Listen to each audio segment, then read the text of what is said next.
தற்போதைய அண்மை செய்தியை பார்த்துக் கொண்டிருக்கிறோம். ஆபரேஷன் சிந்தூர் பற்றிய விவாதத்தில் நாடாளுமன்ற உறுப்பினர் சு வெங்கடேசன் பேசிய நிலையில் அது தொடர்பாக தொலைபேசி மூலம் அவருக்கு மிரட்டல் விடுக்கப்பட்டிருக்கிறது. இந்த கொலை மிரட்டலுக்கு மார்க்சிஸ்ட் கம்யூனிஸ்ட் கட்சியின் மாநில செயலாளர் சண்முகம் கண்டனம் தெரிவித்திருக்கிறார். இது தொடர்பான கூடுதல் விவரங்களோடு இணைகிறார் செய்தியாளர் சுசித்ரா. விவரங்கள்.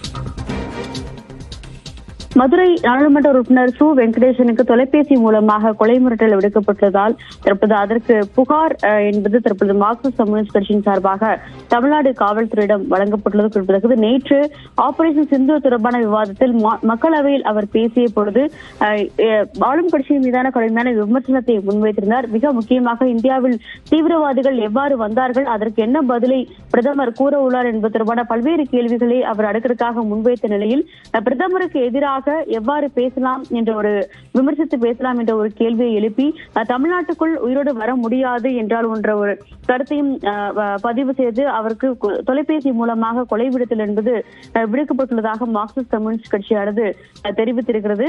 தமிழ்நாட்டிற்குள் வந்தால் நானே உன்னை கொலை செய்வேன் என்று பேசிய நபருடைய அந்த வார்த்தைகள் என்பது பதிவாகியுள்ளதாகவும் மார்க்சிஸ்ட் கம்யூனிஸ்ட் கட்சியானது அறிக்கையில் தெரிவித்திருக்கிறது. இதனையடுத்து அவருக்கு உரிய பாதுகாப்பு வழங்க வேண்டும் என்ற ஒரு கோரிக்கையை வலியுறுத்தி தமிழ்நாடு காவல்துறையிடம் சு வெங்கடேசனும் புகாரை ஆன்லைன் மூலமாக அனுப்பியுள்ளது மிக முக்கியமாக பார்க்கப்படுகிறது.